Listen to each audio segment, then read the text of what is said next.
What are the fears that keep you from living the life of your dreams?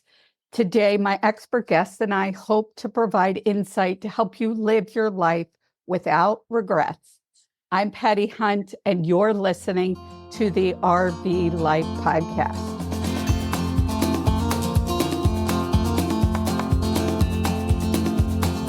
Over the last 3 years, it has been a whirlwind for sure. During the pandemic, my husband Dan and I decided that we were going to sell everything, buy an RV, and travel the country. We knew we weren't living life fully, and we decided that sitting around waiting for things to happen was just not what we were looking to do. Now, when we started out, we took about 3 months to make the decision, buy the RV, and hit the road. It wasn't necessarily a lot of time, didn't do a lot of preparing. Luckily, it worked out super well. While we were thinking about this, there were a ton of questions, a lot of concerns, and a lot of fears around this decision. Today, I can say I am so very happy we got through most of that, because I don't think you ever get through all of it, and that we jumped in and did it. The RV Life Podcast was created to educate, entertain, and explore the RV lifestyle with the mission to inspire you to live life to the fullest. You don't want to miss all the wisdom and expertise my guests will share with you. Their lives have been anything but easy. They had to be resilient in the face of major hurdles. And while we will share stories that are difficult to hear, this episode promises to be inspiring and uplifting. This week on What You Need to Know, it is brought to you by Open Road Resorts, and they have 6 locations. Actually, I think they have 7 locations now. They keep adding locations. Their newest location is in Dallas, Texas. It's on the northern side of Dallas, Texas, and it is called Good Shepherd. It's consistently been one of the top-rated RV parks in the DFW area. It's nestled between lovely trees and 2 natural ponds with convenience to all that DFW has to offer. This is what you need to know, and it's brought to you by openroadresorts.com. What you need to know. So as I am enjoying the spectacular colors of the fall leaves here in Pennsylvania, winter weather is just behind us. A lot of the questions that I've been getting is from RVers as to how to prepare for those cold weather days. My research shows that people camping during the winter months has increased. In 2023, it was 31.2% camped during winter. And some of those people are camping in the cold weather. And the questions that they're asking is how to keep warmer. And a lot of the conversation is about skirting around the RV. Now, I met the inventor of air skirts, which revolutionizes RV living. And this man created air skirts. Now, just to give you a visual, and it's really better if you go to their website, look at what these things look like, because they're great big gray torpedo-looking things. They inflate easily and you deflate them. They're nice and compact so you can easily store them. But their design helps. It has a thermal barrier technology, durable material, aerodynamic design, extreme weather resistance, and will keep you warmer in the cold air. You can visit them at airskirts.com. And they're also offering my RV listeners discount code, and that code is RVPOD. Check them out at airskirts.com. But now I'm so excited to jump in and talk about my guest today. This episode of the RV Life Podcast is personally important to me. The 2 people that I'm going to have on are called the Wild Thornbaileys. They are a family of 6 who've been living full-time in an RV for over 5 years. After almost losing their son when he was just 5 years old, they decided to live life more intentionally. Since then, they have traveled to 7 states, countless national parks, gone parasailing, explored lava tubes, caves, hiked high mountains, and snorkeled the deep sea. Documenting and sharing their nomadic lifestyle, they inspire others to live life more intentionally.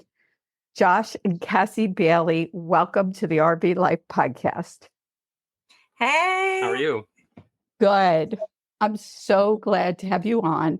We met a couple months ago at the largest RV show in Hershey, and we heard each other's stories. There was an instant connection.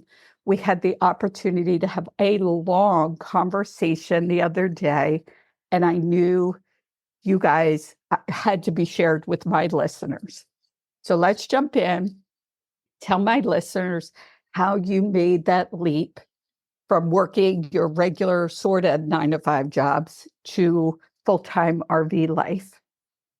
Absolutely. So we were working the regular 9-to-5 jobs. My husband was a contractor. Josh here was a contractor, and I was a photographer. So he was working sun up to sundown. I was working nights and weekends.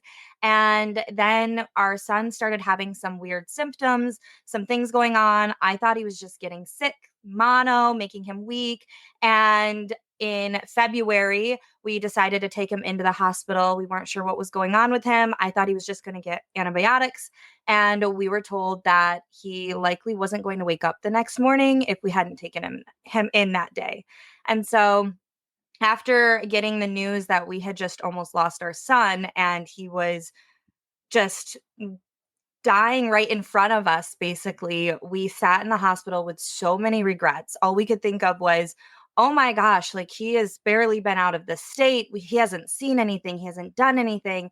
And while we were in the hospital, my husband actually lost his job even. And with that, we just decided, okay, we need to change something. Something has to change.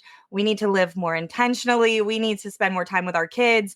I don't want to ever be brought to this scenario again and have all of these regrets running through my head. And so we decided to just sell everything and get an RV. We were going to just go on an adventure for a year, try to figure out where we wanted to settle, but we fell in love with it.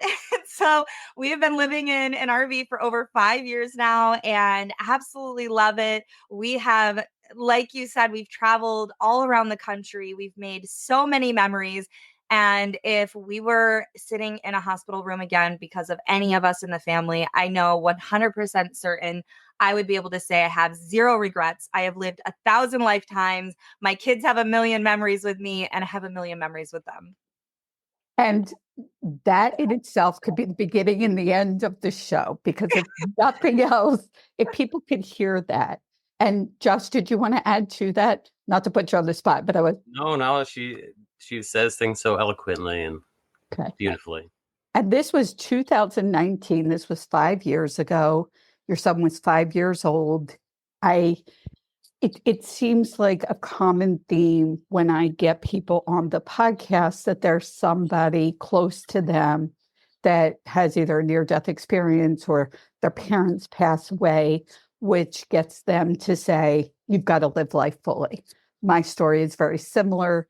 12 years ago, my husband, Dan, had gotten ill and almost didn't make it. And that's where my decision to live life fully came. And I'm hoping that with your story, my story, the stories people hear on the podcast, that people don't have to wait for those moments, that they can figure out how to live their life fully. And none of us are trying to convince anybody to go full-time RVing. It is not for everybody, right? But today we are going to work through some of the questions people have, the fears that hold people back from living their life fully. We're going to give some you guys have so much great information after 5 years to help people make those decisions. Do I want to go RVing? Do I want to go full-time? So we're going to cover all of that today. And like you said, so you were a construction worker, Josh, and Cassie, you were working as a photographer. You told me how you never really saw each other. Yeah. And I guess in those two careers, you had a ton of money to get started, the RV lifestyle, right? No, not at all. We were really trying to build our careers. We wanted to build something, but we were honestly living paycheck to paycheck and being business owners. And if there's any business owners listening, you understand some months are great, like summer months for photographers and construction workers. It's great. Winter months, it's if you were not storing up for the winter, you're in trouble because it's a lot harder. Either jobs are just not paying as well, or you're just taking scraps kind of thing. It's so unpredictable. So that specific winter, it was a very difficult winter for us. We were counting quarters just for the parking garage at the hospital for our son. It was really hard. So we did not have the funds to just jump in and buy the nicest, newest RV. We ended up getting a used RV for $4,000 off of Facebook Marketplace, which is crazy, right? But I still see deals. I mean, there was some water damage we had to fix in the RV, and we had to gut the whole thing and make it look nice and pretty for us, but it was ours. Like, we owned this RV, and it was 4,000 was a lot more affordable for us than trying to go and get a loan, which our credit wasn't even good to do that. And I wanted to bring that out because I know that when people look at what other people are doing, and I did it myself, there's this idea that they have it all together. These people have money. Success has been easy. I think over time, that's just the belief system. And so like you, Dan and I, when we started out, Dan's career had been shut down. He was in the entertainment industry. We were in Las Vegas. He was opening a show on the Strip that shut down, no money coming in, money flowing out. So when we started, I don't know what we were thinking of how we were going to make it, but that's what we want to talk about today, right? It's resilience and, being able to step up even when there's all these fears and concerns, right? I mean, that's what we talked about yesterday. Absolutely. If it's one word that explains probably every RVer can relate to, it's resiliency. Like, you have to be resilient if you want it bad enough. If you like, we wanted it as bad as we wanted to be able to breathe. We needed a change. We needed to have more time with our kids. And we were able to we're scrappy. RVers are scrappy. We go out and we fight our way for what we want. And it may be a more challenging route, but nothing is more challenging than sitting in one place and living with regret and possibly never getting to know what life could have been. I would much rather deal with the challenges RV life brings than having those regrets sit on my shoulders for the rest of my life. And exactly the reason that I, throw in the 3 months to make this decision, sold everything, sold the house, had a little storage unit and said, okay, I had only been in an RV 7 total nights to that point. So there I was saying, okay, whatever. Now, there were a lot of things I didn't know, and a lot of mistakes and things like that. But it's like you said, you find a way. So you and I, the three of us talked about how you get past those fears, what got you up in the morning. And we talked about our why, like why get up out of bed and say, okay, I got to go do this. This is going to be tough. You said, how much money did you say you had in your bank account when you started RVing? I think I remembered it being around like $1,500 when we ended up finally leaving New York. And I say finally leaving New York because we broke down. There was a 1 week delay before we could even leave. We got 2 hours away from home and had an issue, and so we started. And like she said, we basically had to we owned the life. I mean, it was our life. It became our life. We didn't give ourselves any other options. So when things went wrong or when things do go wrong, we have to take care of it. I mean, this is our life.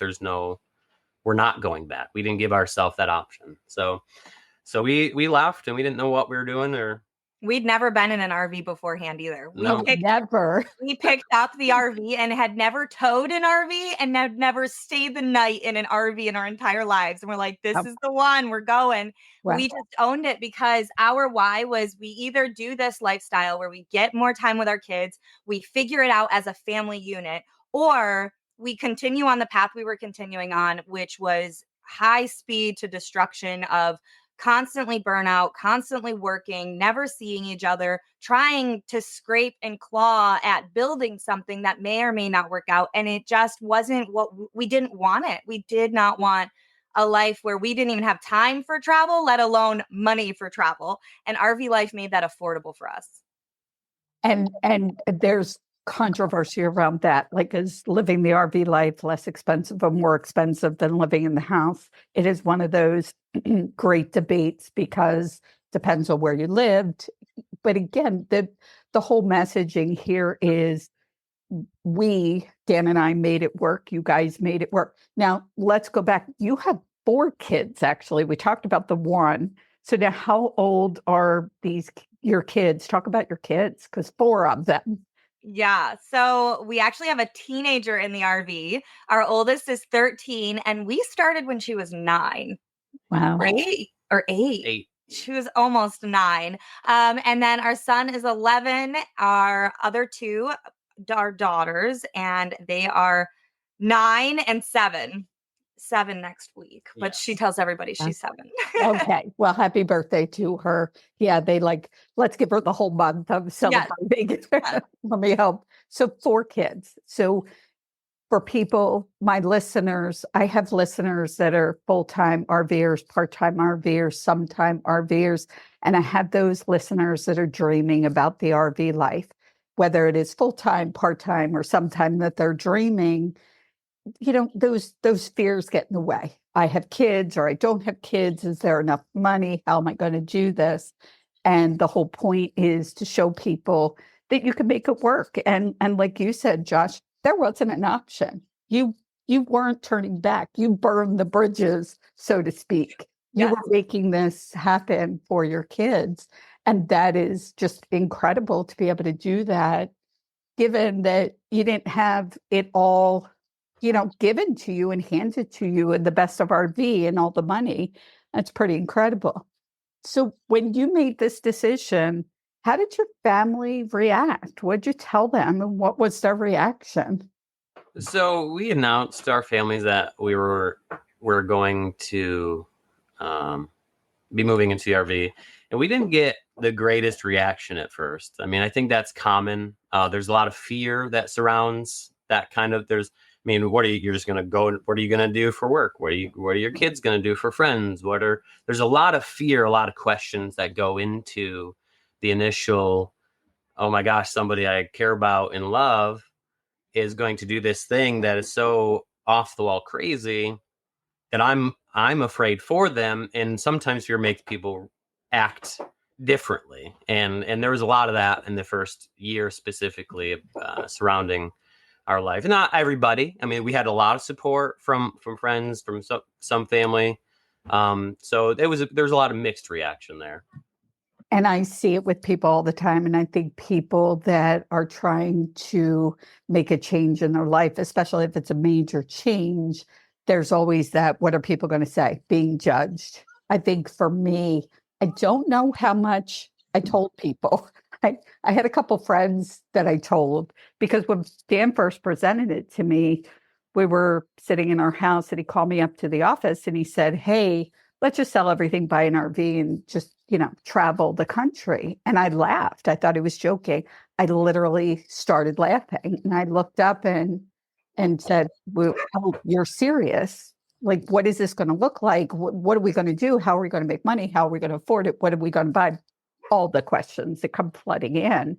And so I had a few close friends that were in Las Vegas. And the one friend, I sat down with her, Dan and I sat down with her, and I thought she was going to say, you're crazy, don't do this.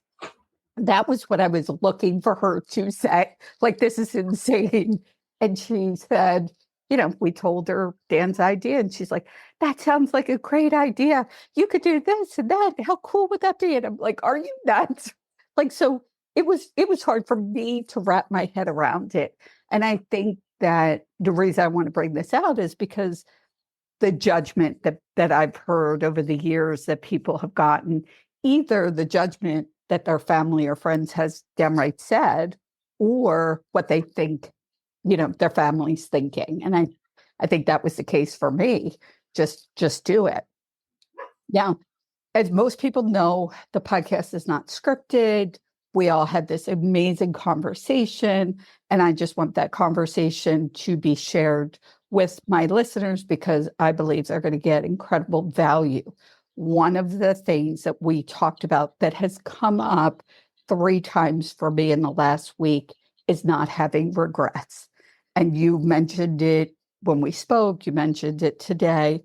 One of the things that I realized when I started RVing, my mother was in her 80s. Her health was starting to fail, and I would go on these adventures and send her pictures, and she said, "Oh, it's so nice to see these places you're going to. I never got the opportunity, and now I feel like I'm traveling along with you. I'm along for the ride." And as some of my listeners know, last year, she became ill and went into hospice. And because of the RV lifestyle, I was able to go be with her at my brother's for the 6 months that she was in hospice, stay with her, take care of her. And what I heard a lot of, because there was a lot of conversation, was about all the regrets she had. She was 87 years old. She was grateful for the 3 kids she raised, her 3 grandkids, seeing 2 of them get married and 5 great grandkids. She was very grateful, but had a ton of regrets. Never seeing anything, never going places. She didn't fully enjoy life. And so this is, the messaging that we talked about that I want to share. We have in common. I want to share with our listeners. So Yeah. I have 2 stories to point on that, but Josh just went to go take care of Josiah's levels. His levels were going off, just so you know. okay. He stepped out real quick to help with So Josiah. let's address that. That was like an alarm from his phone. Yes. Josiah has type 1 diabetes. Yes. Yep. And he's your son that was ill, and your gut said, take him to the hospital. It was a very touching story. Yeah. You took him to the hospital where the doctor then stands there and tells you, if you hadn't brought him, he would not have made it through the night. Yeah. The worst possible scenario for any parent. Luckily, it worked out very well. He was 5 years old. And leading up to that, he had a whole slew of symptoms that didn't seem like they related to each other. He was drinking a lot of water, which I figured, oh, he's a growing boy. He's active. He's probably just thirsty. Then he was peeing a lot and started peeing the bed. And I'm like, well, that happens with 5-year-olds sometimes. Growing boy, he's drinking more. Of course, he's going to pee more. He was having weird pains by his belly button. I thought his jeans were like digging into his stomach. Like I had an excuse for every single one of his symptoms until the day he came down the stairs. It was February of 2019. It was February 12th. I remember the day like it's a birthday. He came down the stairs and he says to me, "Mommy, something's wrong inside my body," which is not something a typical 5-year-old would say. But if you've met Josiah, he's so articulate and he's very in tune with his body and everything. And I was like, "Okay, buddy, just rest, lay down, maybe you're sick. You gotta get it off of you." So I thought maybe he had mono. I remember my husband having mono and he was just weak the whole time. And I was like, this is probably mono. It's winter. Kids get that. And he slept all day long on the floor in front of the little space heater with like his blanket. And by the end of the night, Josh came home, after dark with construction, because that was the life we were living. And he's like, "Okay, buddy, go upstairs and brush your teeth and get ready for bed." And he gets up from the space heater and walks over to the bottom of the stairs and just collapsed. And he's whispered, he goes, "Daddy, I can't. Can you carry me? I'm too weak." And in my gut, I knew right then, I'm like, he's not fighting this mono well. His little body's not fighting this. So Josh carried him up the stairs and we kind of had a conversation. I was telling anybody who would listen, I'm like, something's wrong with my son. Like as a mom, you want to be told you're not crazy, just take him in. You're fine. You got it. Just take him in. Like, you need somebody to give you that validation because you feel like you're always overreacting with everything and always overthinking things. And I actually had a friend who was like, my husband has type 1 diabetes. I don't mean to scare you, but maybe you should just take him in because those symptoms kind of seem like they align. And it was that moment that Josh took him in because I had a nursing baby home. My youngest was 6 months. Josh took him in and I was like, bring up type 1 diabetes, but I think it's mono. He probably just needs antibiotics. And then Josh calls me from the hospital and says, we're taking an ambulance. Josiah has type 1 diabetes. It's likely DKA. He's not responding very well. And I thought he was joking with me. I'm like, there's no way they're taking my baby in an ambulance, like, to a bigger hospital. What's going on? And I got to the hospital with Josh and the doctor comes in behind me and she says, you guys are so lucky because if you did not bring him in tonight, he was not waking up the next morning. And no mom wants to hear that. I can't imagine the amount of times that doctor has had to say, I'm sorry, I can't do anything for you. And I'm glad that we weren't one of those cases, but you make excuses. I made so many excuses. Like, he's fine. He's fine. He's just a growing boy. He lost all this weight because he's a growing boy. He's losing his baby face. And in reality, my son was dying before my eyes. And we were so busy with our careers. That's a real big regret. We were so busy that I didn't even see my kid dying in front of me. And like, you sit in the hospital room and you're looking at your frail little boy hooked up to the machines and in and out of it, like barely able to talk. And you think, but I wanted to see him get married someday. I wanted to see him come alive on the top of a mountain. I wanted to see him kick balls around and have sleepovers. And there was a lot of regret in that room. A lot. And then my husband gets told, oh, because you can't come into work while you're in the hospital with your son, we're giving your job to someone else. What? This is the American dream, right? You work your butt off for a company for years to get told you're replaceable. You work and you work and you work. You think that's what you're supposed to do to pay for the house. You leave the house to work to pay for the house and the car that you're working to pay for. And it's a rat race. You're on a mousetrap. There's no good ending to that. And then when push comes to shove and your kid is on his deathbed, you realize all the regrets. Every moment I spent at work, I wish I was with my kids and seeing them grow up. Like, how oblivious was I to not see my kid just wasting away? And even as kids, they were told to push through. He didn't know anything was that serious. He pushes through. Oh, I'm just thirsty. And it's just, it was hard. And I can't even imagine having had 3 kids and can't even imagine. And I wanted this story to be told so that people don't have to get to where you are. People don't have to lose that kid, that job, that house, whatever it is, before, they decide. And we're all kind of crying right now. Any whether somebody's a parent or not, I'm sure they're feeling for what could only imagine what that was like. I have 3 kids and grandkids and could only imagine. There's no really saying, oh, I get what you went through. No, I don't.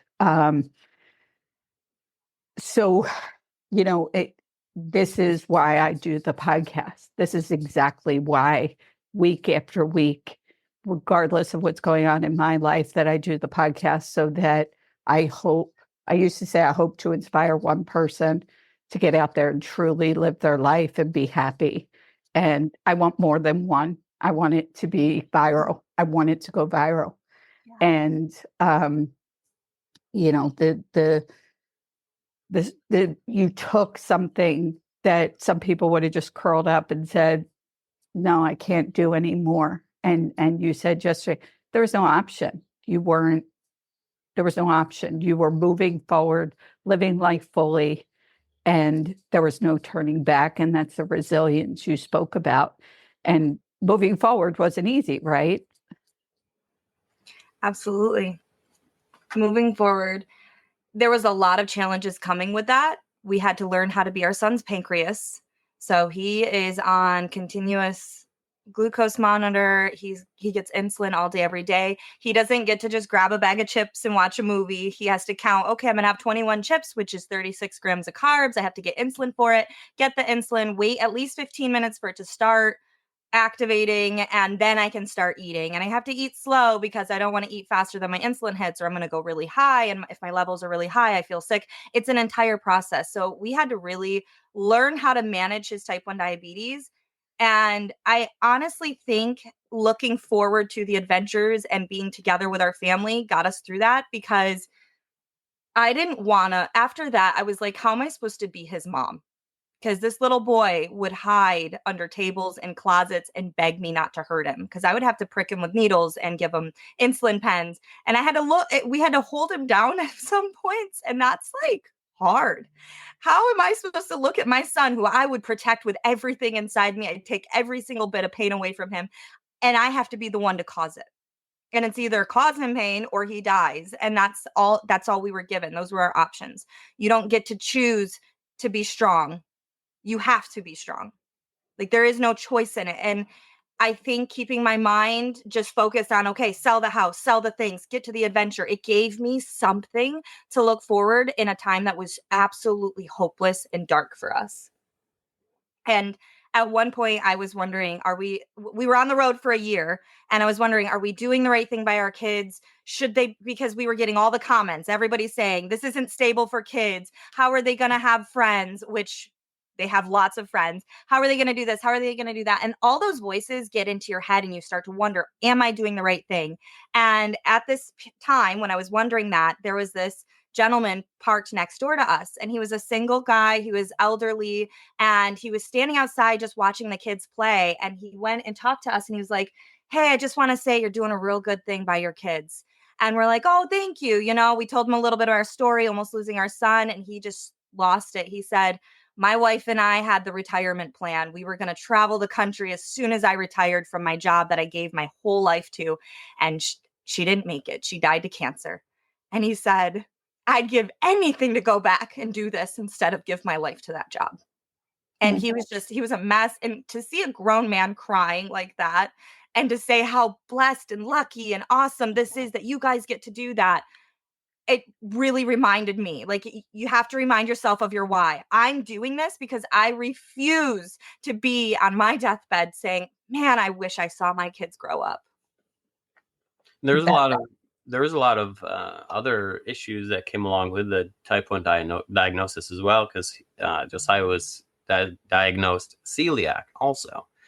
And we were always a very big pasta bread family, and American family. So we went home, and once we got that diagnosis, we pretty much emptied out every food item we had, because it was no longer safe to have in the RV. So we had to relearn how to live completely. So might as well just move into an RV and figure it all out. Yeah, right. We had to do all the equations, count carbs, take his blood sugar levels, figure out, like, it was a big learning curve, and it was tough for a lot of reasons. And celiac is, you cannot have gluten. You can't touch it. You can't smell it. So having the RV made it a lot easier to travel with having celiac, because now we can cook and travel, because you can't have cross contamination. So a lot of times we can't eat at restaurants and we can't eat out. So it would be impossible to travel and go and stay in hotels that have stoves that have been using gluten and things like that without harming our son. So RV life gives us life. And you figured out how to make it work. Again, not simple and easy. There are people who get out on the road and say, well, I'm going to stop and eat this meal at this restaurant and grab something and heat it up in the microwave. You find a way to make it work. And to your point, giving, questions that I get asked a lot, how do you handle healthcare on the road? So how do you handle medicines, if you can, because it is a question I get asked a lot, how are you managing medicines and those kinds of things while you travel the country?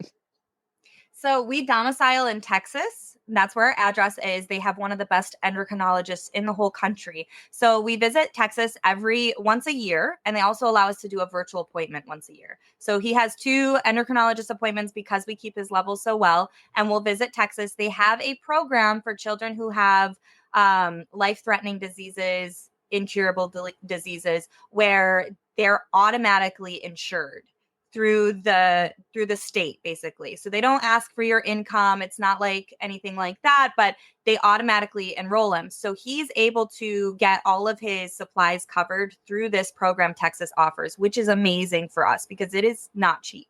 And then when we're not in state, you can share how you... Yeah, so I mean, Josiah needs insulin all the time. So of course we try to stock up when we're traveling, especially further away from Texas. But when we do need a refill, it's a little bit of a process, but calling in the insurance, explaining your situation, you're traveling.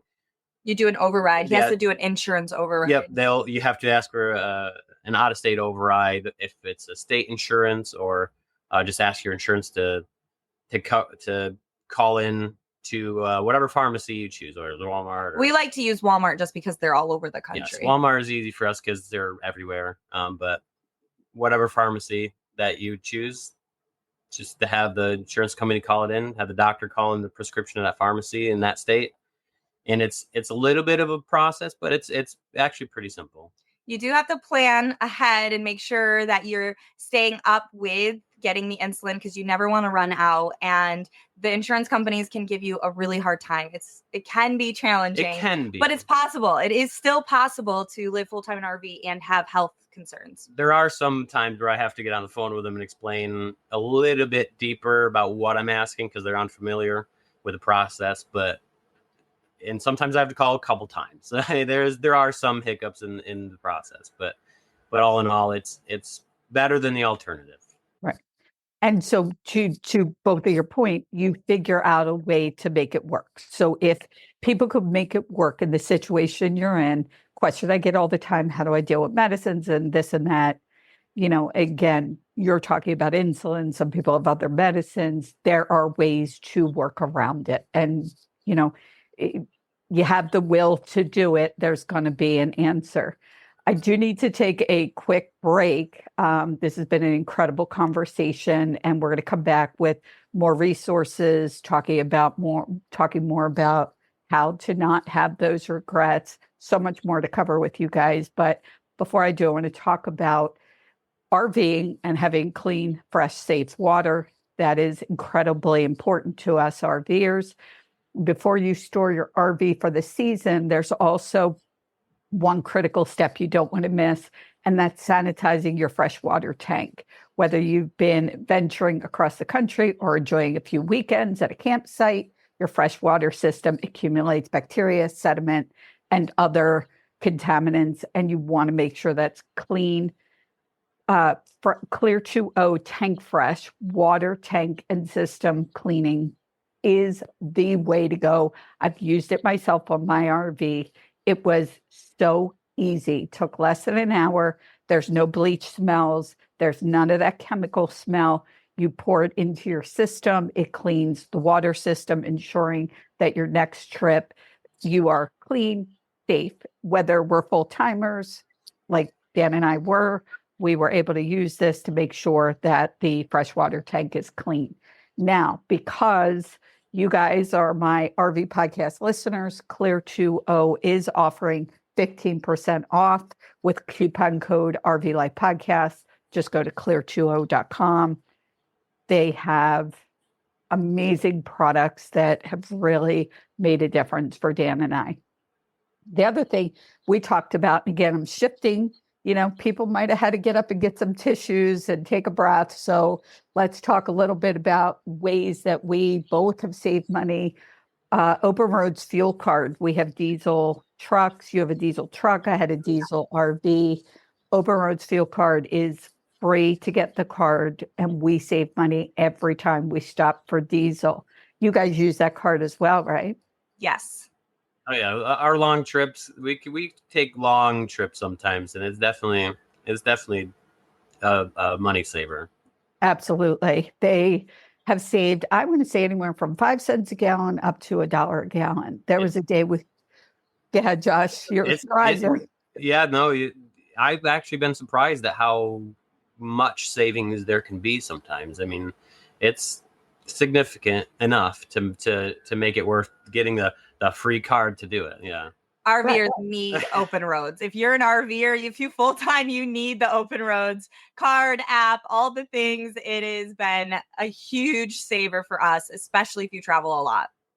Yes, yes. And I find even if you're going those short distances, hey, a few dollars is a few dollars saving. Why not? It's so easy to use. And people could check out Open Roads Fuel Card by going to myopenroads.com. The link will be in the show notes. There's your testimonial for it.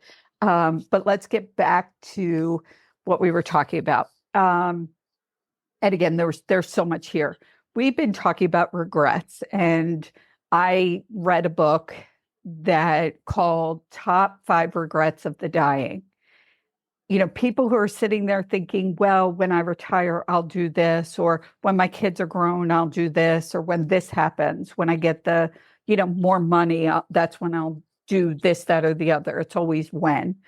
And that's where the regrets come in because nobody knows when that last day is going to happen.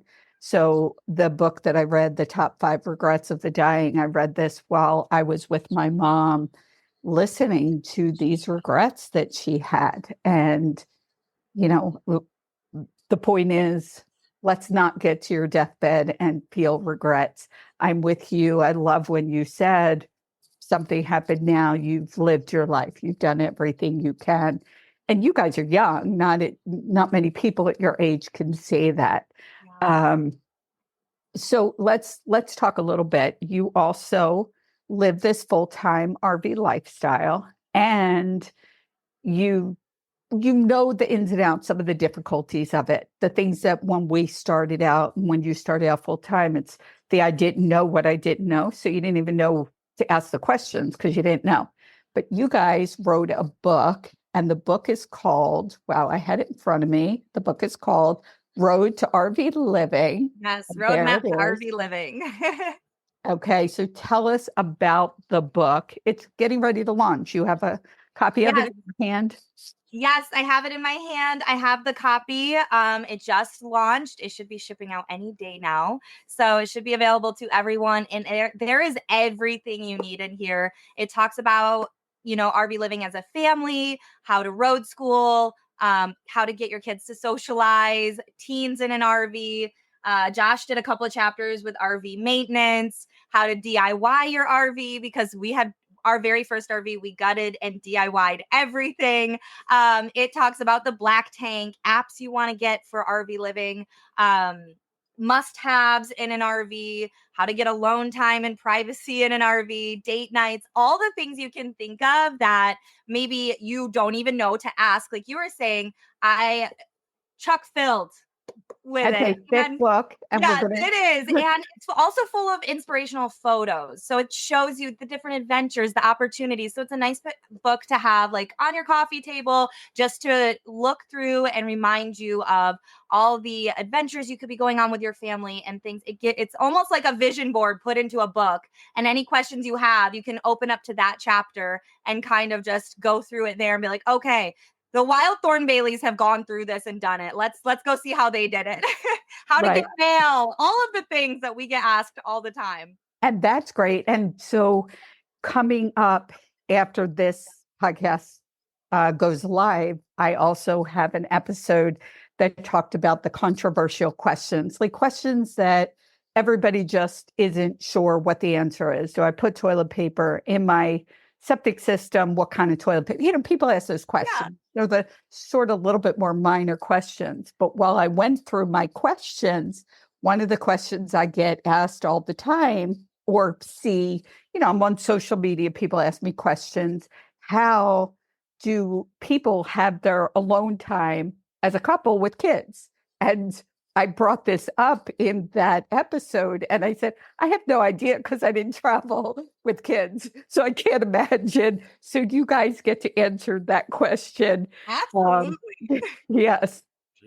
Now, so our biggest tips would be, one, have a washer and dryer in your rig because it shakes the whole RV, and make sure you announce to the entire RV, we're doing laundry. Laundry's getting done. Mom and dad are going to go fold clothes. That's a big one. We're going to go take a nap while laundry's going. Yeah. Go with the rig, not against. The flow of the rig helps it. Listen, north to south. Make sure you drop little hints. Man, the weather says it's going to be windy today. Okay. We will do a follow-up episode as your older child gets older. He's 13, right? So we'll see how that works. And here's where I want to share your social media. I want people to comment on the podcast that have had kids.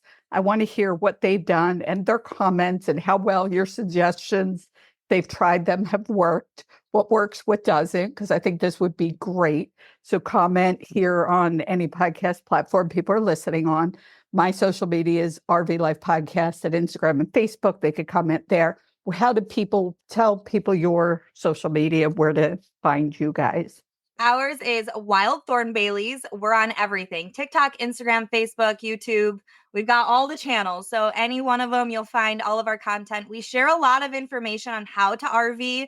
We also share humor and real life authentic moments. We just recently shared how our kitchen door got knocked off while driving because it popped open and we hit a toll booth. You got to go see that video. Okay. So we share all the things. We're very real on our page. We're very you get what you get with us. Yeah, we don't hide anything. So you get a real look at what RV life could look like with 4 crazy children. Wow. And again, I love the authentic, the real.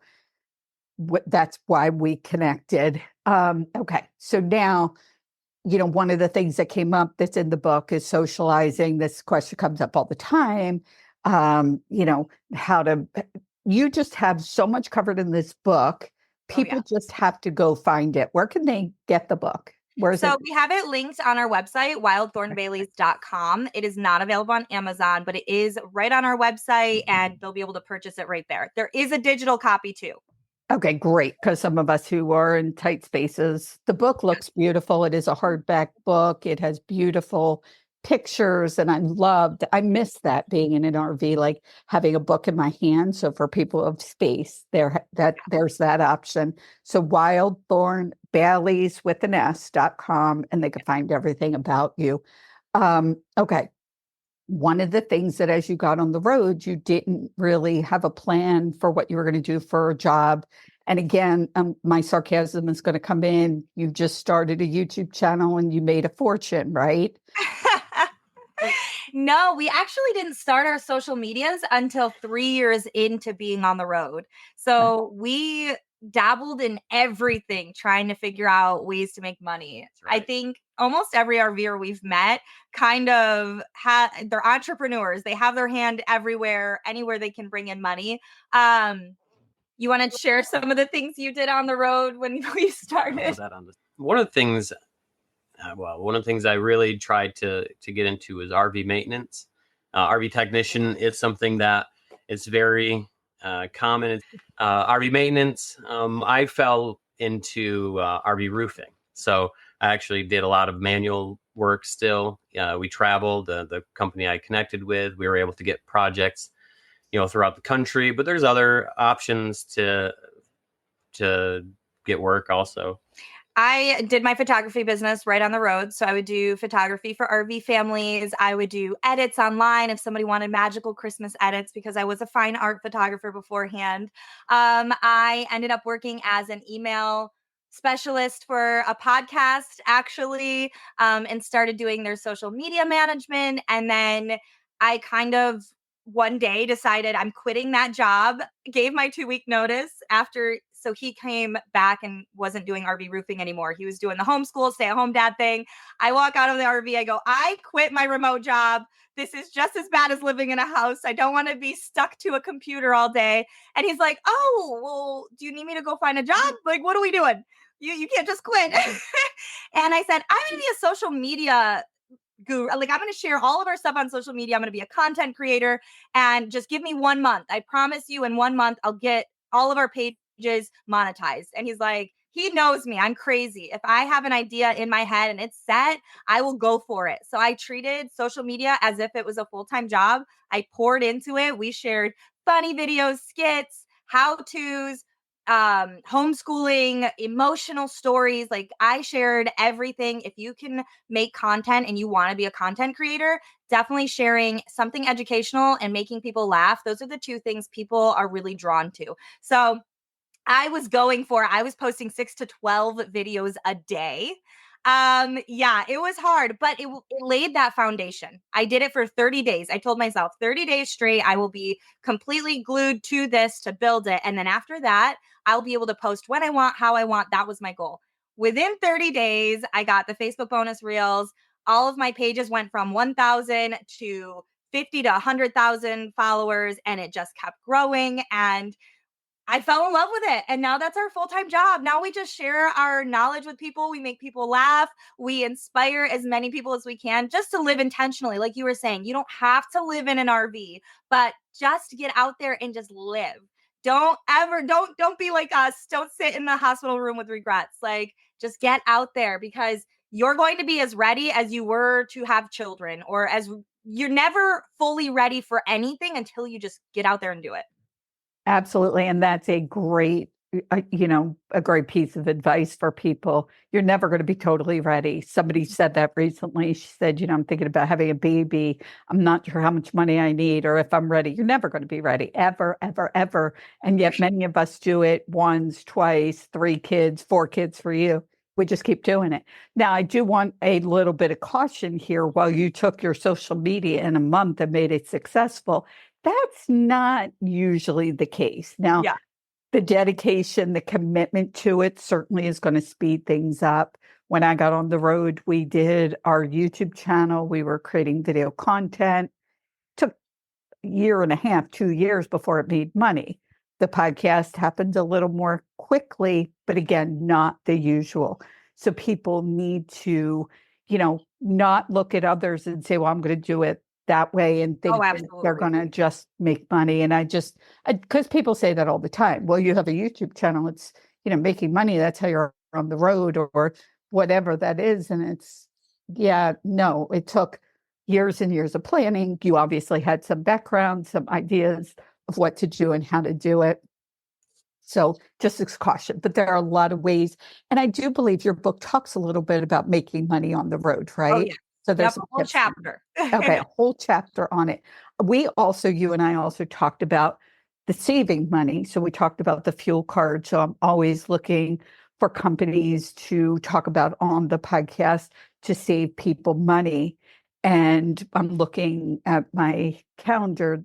The episode on October 30th is good friends of ours, Sharon and Warren Lewis, and they are the membership specialist at Thousand Trails.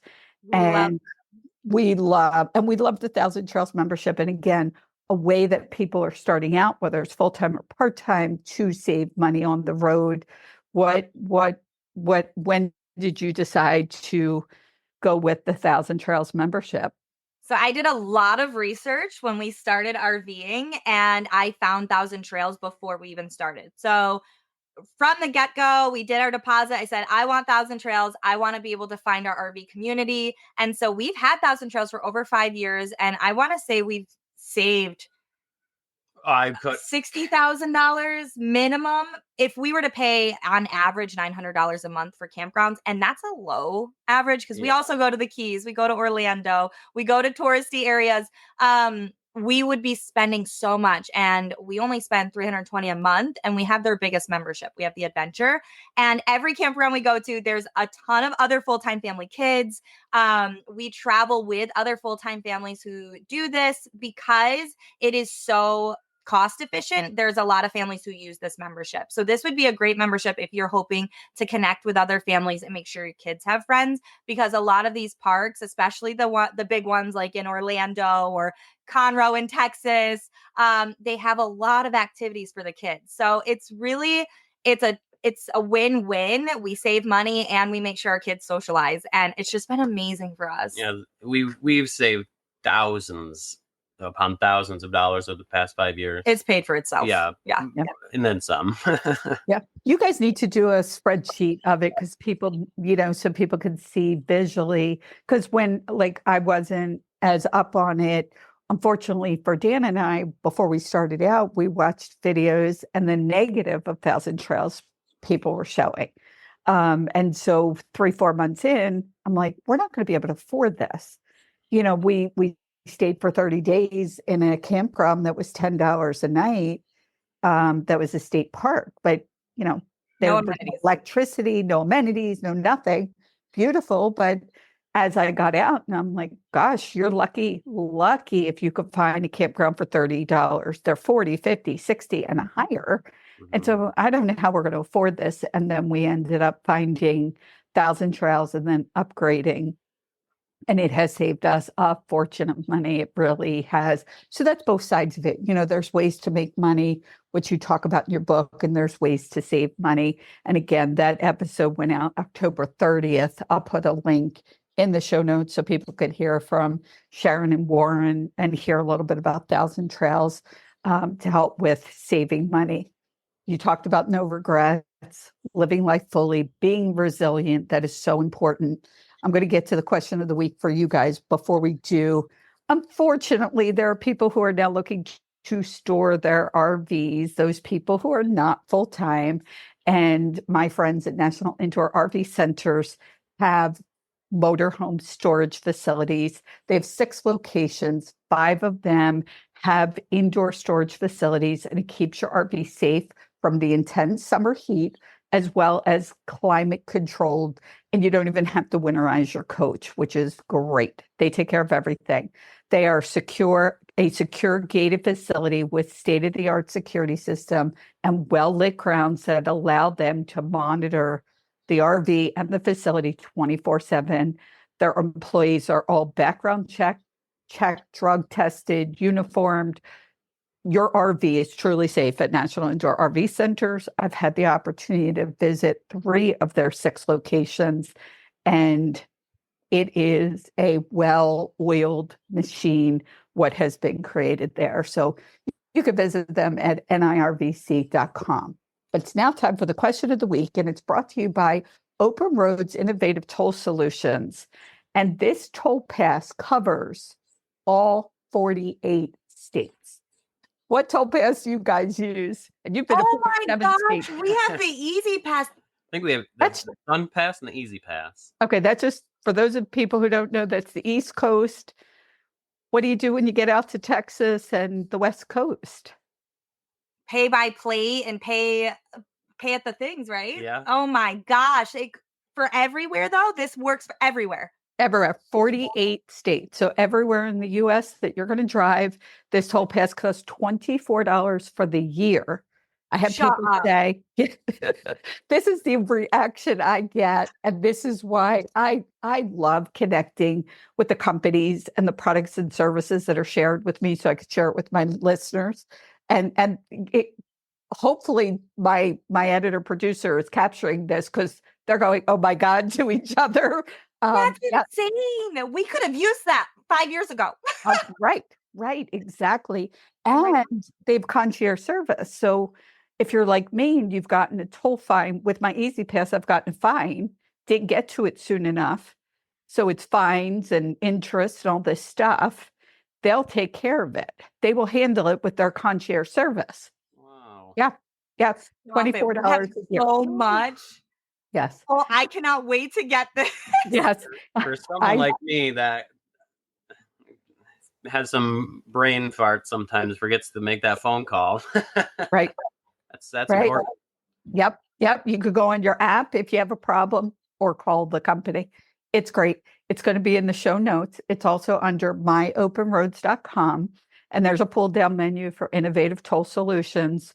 And it is EDC to sign up for and get. Okay, so the question of the week is for you guys. What is a top place that you have been to or that's on your bucket list that you can recommend to the RV Life podcast listeners? Oh, that's such a hard question. I know. Get so much, and it's so hard because it's like Okay, if you absolutely love hiking, you need to go to Utah and go to all the national parks in Utah. But if you want something that's tropical, it makes you feel like you're not even in this country, get down to the Florida Keys. We absolutely love Sunshine Key down there. It feels like we're on a tropical vacation with our RV, and it's part of Thousand Trails. Heartfelt trails. Yes. What's your favorite?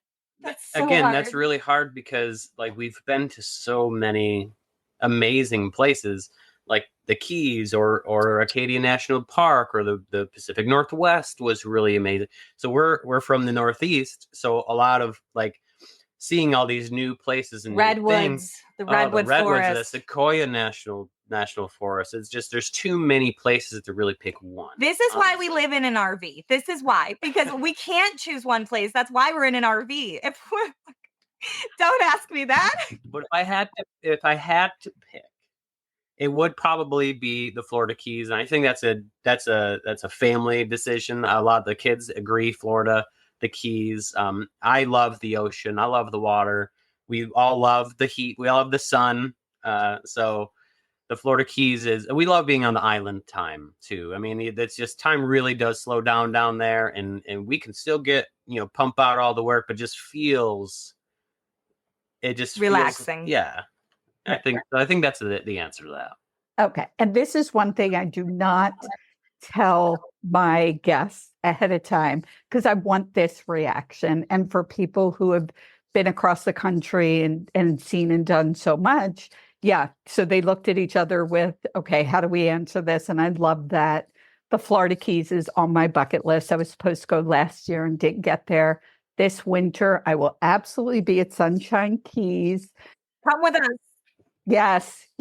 I'm going to get a cabin. So now I'm traveling and staying in cabins. Awesome. I cannot wait. I'll wait till it gets cold here in Pennsylvania where I am, and then I'll take a break by going down there. It sounds amazing. So that's definitely on my bucket list. Okay, it is now time for the featured campground of the week, and it's brought to you by RV Life. This week's featured campground is Lake George Escape Campground in Diamond Point, New York, and it is a Thousand Trails campground. And you guys are from New York, and you said this was one of the campgrounds you wanted to go to. You haven't had the opportunity yet. We haven't. We usually stay at the Brennan Beach campground here in New York because it's the closest to family. So when we're in New York, it's like, oh, we just want to be close to family because we are from here. But all of our friends say the Lake George one is amazing. And we've been, it's literally been on our list.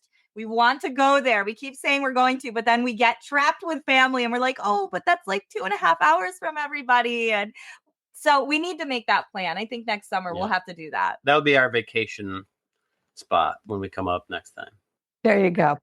Now, for my listeners, there's 578 sites, Lake George Escape Campground RV Resort. It's just beauty. The whole place is surrounded by beauty. I love personally that there's a river that surrounds it. I love the water. They have full hookups and pull-in sites, dog park, cottages and cabin rentals. So I could even go there and get a cabin next summer. That sounds like a great idea. We'll have to meet up. We'll meet you there. Yes, we'll meet there. Lake George Escape Campground has a solid 7.5 rating on the RV Life Campground site with 129 reviews. What's really nice is you could go to campgrounds.rvlife.com, just type in Lake George Escape Campground.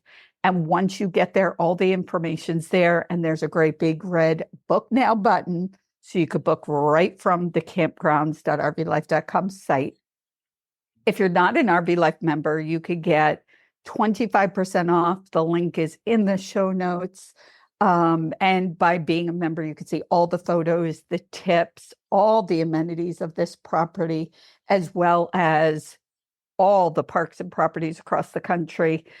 RV Life Pro is the most comprehensive source of campgrounds, whether it's city, state, national. I could go on and on. Campgrounds.rvlife.com is definitely the place to look for your next campgrounds. You guys are RV Life members as well, right? Yes, we love RV Life. Yeah, that is the first thing we got before we ever bought the RV. we started planning. So RV Life, for those people who don't know, has a trip planning tool, and then the RV Safe GPS and the campgrounds and so much. So many reasons to be able to use it. It has made our trips a lot easier too. So we can type in there all the places we're going, and it kind of gives you the route you're going to take. And it's just really great for planning the entire route out, especially for someone who needs to see it all like put together instead of just in my notes. Yes. And that's me. I'm very visual. So I like seeing the whole plan. What I discovered this year, something new, and I've got to do a video on this.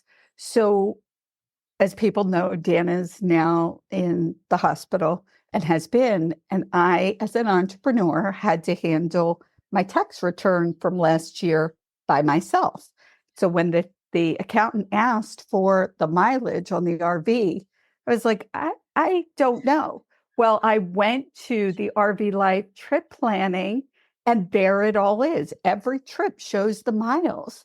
So I said to him, look, I have this app that shows where we went to and from and the mileage. And he said, that's perfect. So there is another use for the RV Life.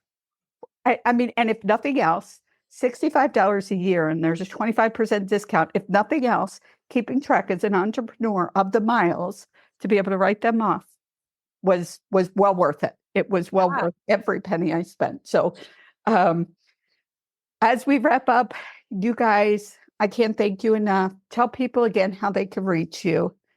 Yes, you can find us Wild Thornbaileys. It's almost like Wild Thornberries, the show from the 90s. But Wild Thornbaileys on TikTok, Instagram, YouTube, and Facebook. There you go. Thank you so much for being on and providing so much incredible inspiration. I truly hope that this kicks somebody in the butt so they could say, hey, got to go out and live life fully. Thank you both. Thank you so much, Patty. You have been listening to the RV Life Podcast. I'm Patty Hunt, wishing you a great rest of today and an even better day tomorrow.